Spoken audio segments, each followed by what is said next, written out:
My name's Eric Snell, and in the loosest possible terms, and in the broadest possible terms, I should say, I suppose one classifies myself as an artist.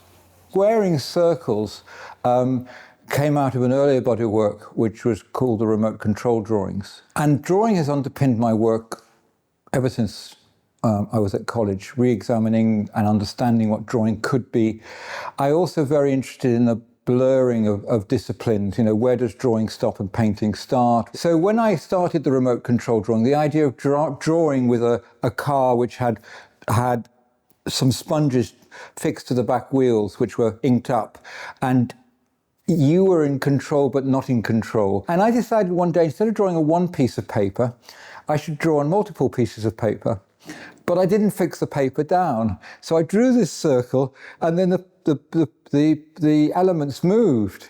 And I started to think about, oh, well, yes, you're drawing a circle, but actually, I wonder if there could be a more interesting way to reorganize these things, to fragment the circle, to change it. And this word came into my head, which was, trying to square a circle, which is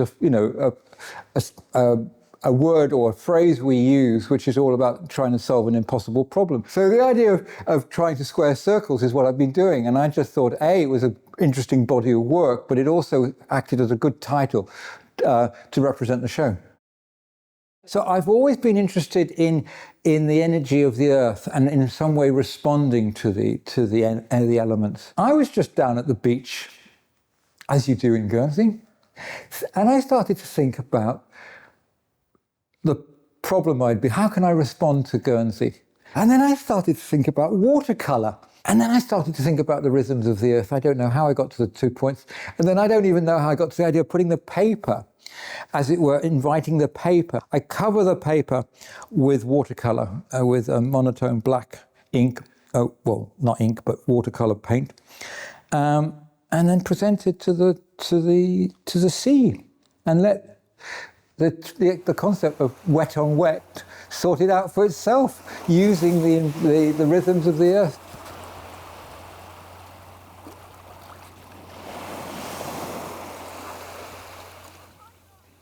So what we're trying to achieve here is just an even coat of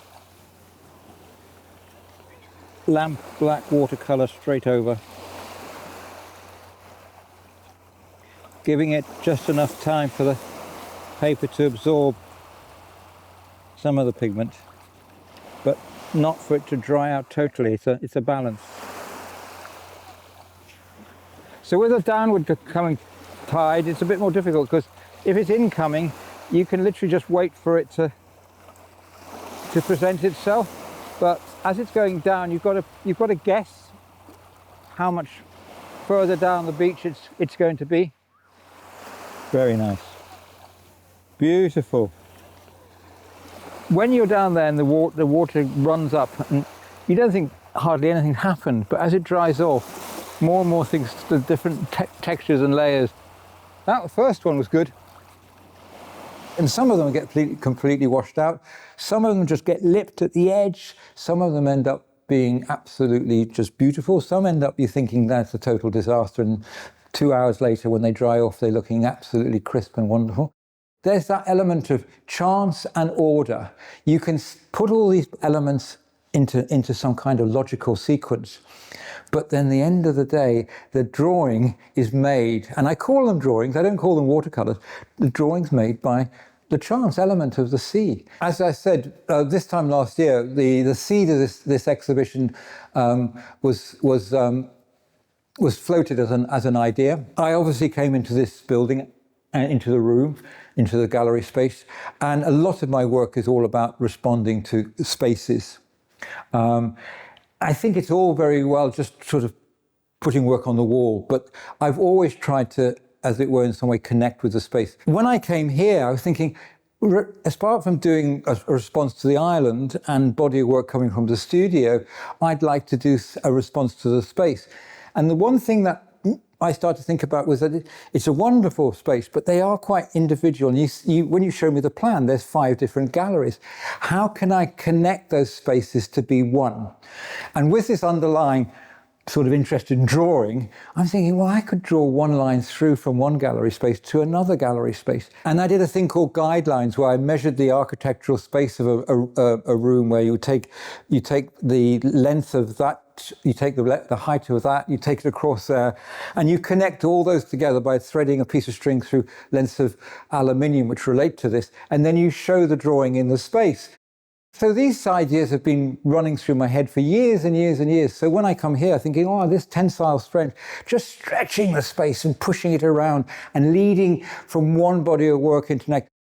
It's all about a visual language, and the visual language doesn't stop when you bring the work into the gallery. It actually starts. You start thinking about how you're going to show the work. You know, do you start with that there? Do you finish that there? And that language is exactly the same way as you'd use words to construct a sentence, and how that sentence is used to construct a paragraph. And I see a show always as a sort of full stop. It's like, it's the end of a chapter. It's bringing all that together. And I thought that the lines would be the way to in some way help inform and guide you through the show.